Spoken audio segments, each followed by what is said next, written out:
네, 안녕하세요. 주식은 역시 기리기리세 기리십니다. 안녕하세요, 여러분들. 자, 오늘의 경제 소식 빠르게 보도록 하겠습니다. 같이 공부하시죠. 렛츠 기리.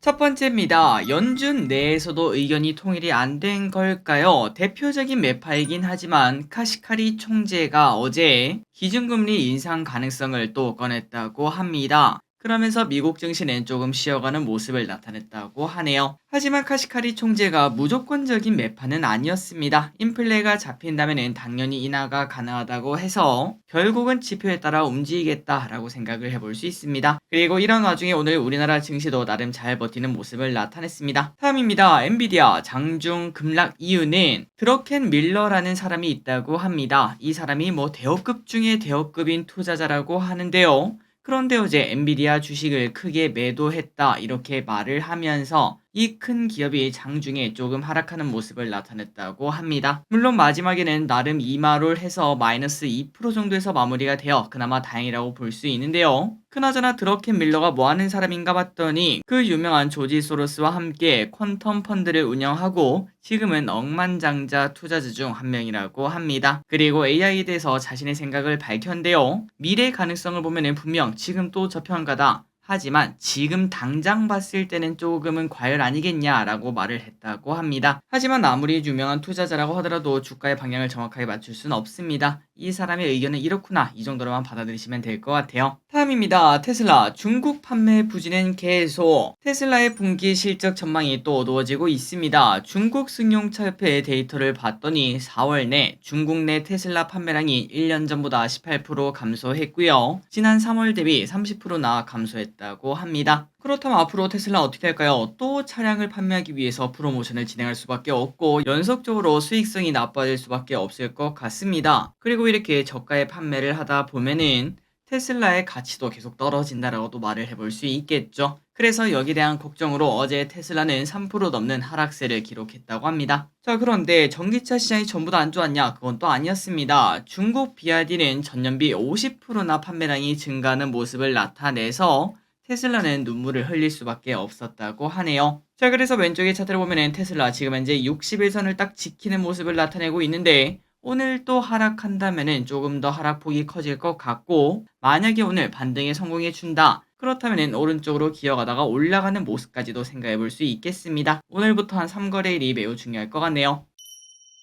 다음입니다. 자율주행 관련 이야기를 보도록 하겠습니다. 일본 혼다가 26년에 도쿄에서 무인 택시 운행을 개시하는 것을 목표로 택시 회사와 손을 잡았다고 합니다. 혼다는 크루즈와 공동 개발한 자율주행 차량 크루즈 오리진을 이 사업에 투입할 예정인데요. 차량과 배차 앱 등 운영 시스템을 지원하고 자율주행 안전 확보를 위한 원격 감시 업무를 수탁한다고 합니다. 그리고 테슬라도 또 이 와중에 중국의 로보택시 출시를 제안했다 이러한 소식도 동시에 나왔는데요. 과연 앞으로 자율주행 관련주가 오를 수 있을지 또 오늘은 테슬라가 라이다를 전혀 안 쓴다 이렇게 말을 하고 있었지만 라이다 개발이 한창이다 이런 얘기가 나오면서 라이다 관련주가 좋은 흐름을 나타낸 적도 있었는데 앞으로 자율주행 전반적으로 훈풍이 불어올지 보도록 하겠습니다. 다음입니다. 애플 미래 성장 제시합니다. 자, 애플이 새로운 걸 공개했습니다. 지금까지는 판매 부진 플러스 AI 후발주자라는 꼬리표를 달고 있었는데요. 이러한 꼬리표를 떼기 위해서 고성능 프로세서인 M4 반도체 그리고 아이패드 신제품을 공개했다고 합니다. 그래서 어제 애플은 장중 1% 정도 오르는 모습을 보여주긴 했는데요. 다만 반도체의 정확한 출시는 공개하지 않아서 아마도 애플은 6월에 연례 개발자 컨퍼런스에서 공개할 것으로 보인다고 합니다. 자, 과연 애플은 그동안 이렇게 쭉쭉쭉 하락하다가 최근 들어 겉토양 터지고 올라가 있지 않겠습니까?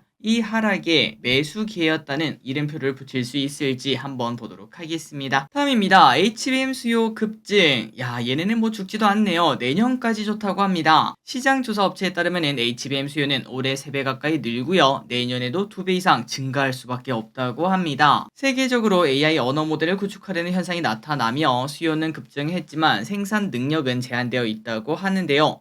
그러다 보니까 HBM 가격도 상승할 수밖에 없다고 합니다. 손님은 가득한데 파는 사람이 몇 없으니까 오르는 게 당연한 거죠. 그래서 HBM 가격은 약 5에서 10% 정도 인상이 되었고요. 고객사는 안정적이고 품질 좋은 제품을 확보하기 위해서 높은 가격을 내도 구할 수 있으면 됐지 이렇게 말하는 경향이 많다고 합니다. 그러다 보니 HBM이 매출 측면에서 차지하는 비중이 23년에는 8%밖에 안 됐는데 올해는 21%, 25년에는 30%까지 증가할 것으로 현재 보인다고 합니다. 대단한 거죠. 이러한 흐름 속에 우리나라 삼성과 하이닉스가 큰일 한번 해줬으면 좋겠습니다. 다음입니다. 공모주가 살아납니다. 오늘 상장한 HD 현대마린솔루션, 처음에는 뭐 대여급 치고 나쁘지 않았다라는 흐름을 나타냈었는데요. 하지만 장 막판에 추가 상승을 보여주며 야 이거 이렇게 좋아야 되나 싶을 정도로 좋은 모습을 나타냈다고 합니다. 그래서 이제 이러한 공모주 흐름이 한두 번 더 나타나게 되면은 야 공모주 다시 살아났네, 시초가 매수해도 나중에 먹을 게 있더라, 이러한 심리가 나타나게 되며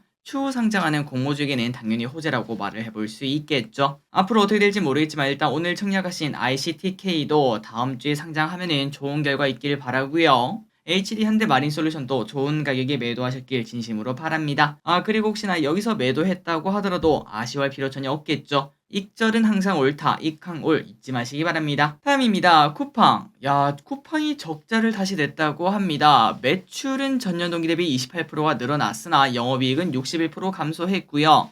당기순이익은 손실을 기록하며 적자 전환을 했습니다. 자, 쿠팡은 2022년 3분기 흑자를 기록한 이후 꾸준한 흑자를 기록했는데 그런데 갑자기 적자 전환 조금 충격이겠죠. 그리고 이 이유가 뭔가 바로 알리와 테무 때문이라고 합니다. 중국 커머스의 한국 진출 때문에 쿠팡의 먹거리가 좀 뺏겼다라고 말할 수 있다고 합니다. 그래서 쿠팡은 이에 대한 해결책으로 고객을 사로잡기 위한 투자를 늘리겠다 이렇게 밝혔는데요. 아무래도 중국 커머스는 락인 효과가 조금 적기 때문에 그 부분을 공략할 것으로 보인다고 합니다. 아마도 여러분들 다들 이제 뭐 테무라든지 알리 한 번쯤은 써보신 분들이 많으실 것 같은데 사실 한두 번 시키다 보면은 품질이 너무나 안 좋다 보니까 그거를 지속적으로 사용하는 사람들은 그렇게 많지 않겠죠. 그 부분을 쿠팡은 노린다고 하네요. 어쨌든 이렇게 적자 이야기가 나오자 쿠팡은 시간 내에서 5% 정도 하락하는 모습, 오늘 저녁 흐름 또 봐야 될 것 같습니다. 다음입니다. 애경케미칼 고성능 하드 카본 개발. 애경케미칼이 나트륨 이온 배터리용 음극재의 주소재인 고성능 하드 카본을 개발했다는 소식에 급등하는 모습이 나타났습니다. 이 하드 카본은 방전 용량과 효율이 세계 최고 수준의 성능을 갖췄다고 하는데요. 양산 설비에서 제품 생산도 성공하며 대량 생산을 위한 준비를 이미 마쳤다고 합니다. 참고로 나트륨 이온 배터리는 리튬 이온 배터리와 다르게 차세대 배터리 중 하나로 리튬 대신에 저렴한 나트륨을 사용을 하는 건데요. 리튬과 전기 화학적 특성이 유사하기 때문에 현재와 공정이 크게 다르지 않고 대량 생산에도 유리한 모습을 나타낸다고 합니다. 그리고 리튬에 대한 열 폭주에 대한 리스크도 낮은 편이라 차세대 배터리로 불린다고 하는데 좋은 결과 있었으면 좋겠습니다. 다음입니다. 데브시스터즈 7분기 만에 흑자 전환. 데브시스터즈는 올해 1분기 영업이익을 80억을 기록했는데요. 무려 7개분기 만에, 그러니까 거의 2년 만에 흑자 전환에 성공을 했습니다. 이렇게 흑자 전환을 한 이유가 뭔가? 쿠키런 킹덤의 긍정적인 매출 추이와 비용 효율화 때문이었다고 말을 하는데요.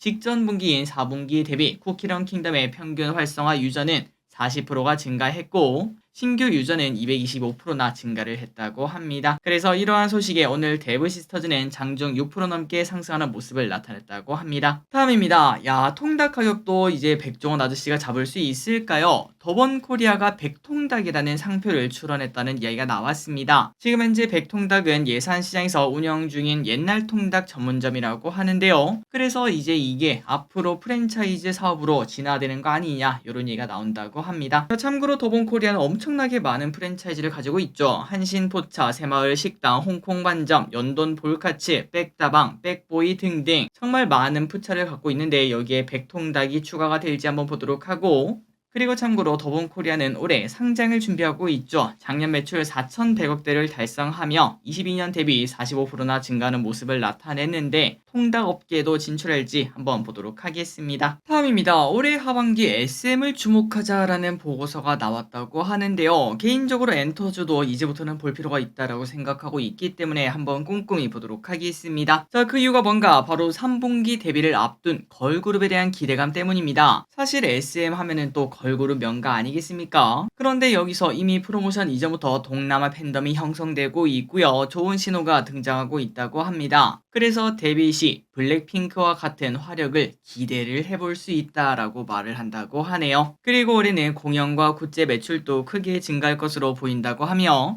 라이즈 팬 콘서트, NCT 위시의 전국 투어 등으로 호실적을 기대할 수 있다고 합니다. 자, SM 최근 들어 바닥을 다지는 모습을 나타내고 있죠. 그리고 겉터양도 드문드문 나타나고 있는데 이제부터 중요한 거는 이 정고점을 강하게 뚫는가가 매우 중요하겠죠. 이 라인을 뚫고 올라가는지 9만원에 도착하는지 보도록 하겠습니다. 다음입니다. 금호석유 업황 회복 예상. 그동안 금호석유는 업황 부진이 장기화되면서 감익 추세가 지속되고 있는데요. 신한투자증권은 이제 회복 기간이라고 분석을 했다고 합니다. 에폭시 스프레드가 회복되며 페놀 유도체는 흑자 전환을 예상을 하고 있고 합성 고무는 판매량 증가 속 견조한 수익성을 지속할 것으로 보인다고 하네요. 자, 참고로 합성 고무는 중국 중심의 수요가 올라오고 있습니다. 21년 이후 급증한 전기차 타이어의 교체 시기가 벌써 도래했고요. 그리고 중국의 이구환신 헌거 갖다 주면은 새거 줄게 이러한 정책 수혜로 인해 견조한 모습을 나타내고 있다고 합니다. 자, 금호석유도 대표적인 사이클 기업이라고 볼 수 있겠죠. 상승 사이클 탄 건지 한번 보시면 좋을 것 같네요. 다음입니다. 인플레 관련 소식은 계속 전해드리고 있는데요. 그런데 이 와중에 우리가 전혀 생각지도 못한 진료비와 약값도 올라가고 있다고 합니다.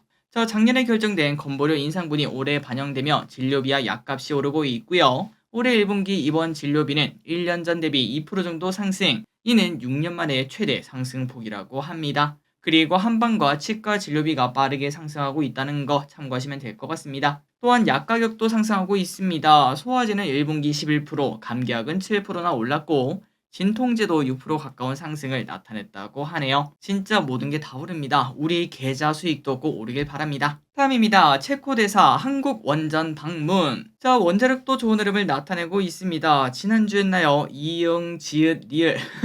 많은 기리분들이 그걸 보고 야 이거 욕 아니냐 이런 거 썸네일에 적어도 되냐 이렇게 말씀하셨는데 그거는 원자력이었죠. 다른 단어가 아니었습니다. 어쨌든 원자력에 또 좋은 흐름이 나타났는데요. 자, 체코의 원전 수주가 막판 경쟁을 벌이고 있다고 합니다. 체코는 두코바니의 2기, 테멜린의 2개의 원전을 짓기로 결정했고 한수원과 EDF가 입찰한 상황인데요. 늦어도 7월까지는 우선 협상자를 선정할 계획이라고 합니다. 그런데 이 와중에 체코 대사가 울산 세울 원전에 방문했다는 소식이 나왔고 이에 야 이건 당연히 긍정적인 신호다라고 말을 하며 비츠로테크, 휴림 로봇, 오르비텍을 비롯한 원전주 전반적으로 오늘 좋은 흐름이 나타났습니다. 특히 비츠로테크가 겉토양이 확실하게 터진 거 체크하시기 바랍니다.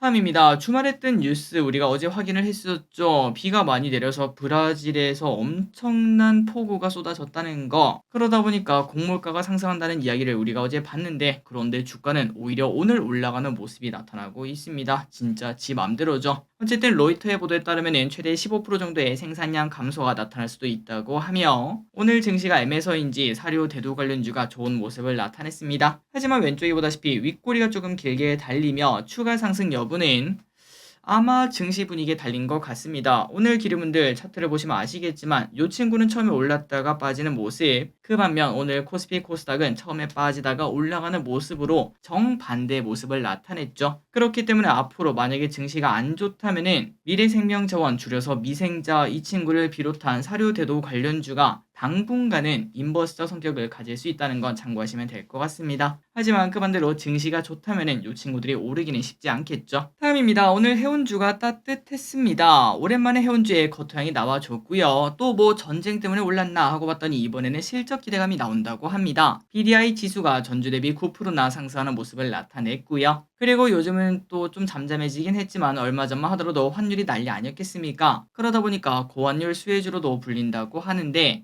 앞으로 환율이 재차 급등하게 된다면 그 수혜를 노려볼 수도 있다고 합니다. 그래서인지 오늘 페노션 등이 급등. 마지막입니다. LB인베스트먼트 상한가 점상에 도착하는 모습입니다. 아랍에미리트와 LB인베스트먼트가 합작 투자에 나선다는 소식이 어제 저녁에 떴고 바로 시장에 이렇게 반영이 된 건데요. 참고로 LB인베스트먼트는 LG 창업투자로 출범했고 지금은 계열 분리 후 LB인베로 운영되고 있는 기업입니다. 그리고 UAE는 대략 조 단위 투자를 할 것으로 보인다고 하는데 1.3조나 들어온다고 하니까 바로 상한가에 가는 모습 나타냈다고 하네요. 자, 오늘의 공부 여기까지 끝났습니다. 항상 이렇게 같이 공부해서 진심으로 감사합니다. 지금까지 길이셨습니다. 빠이요.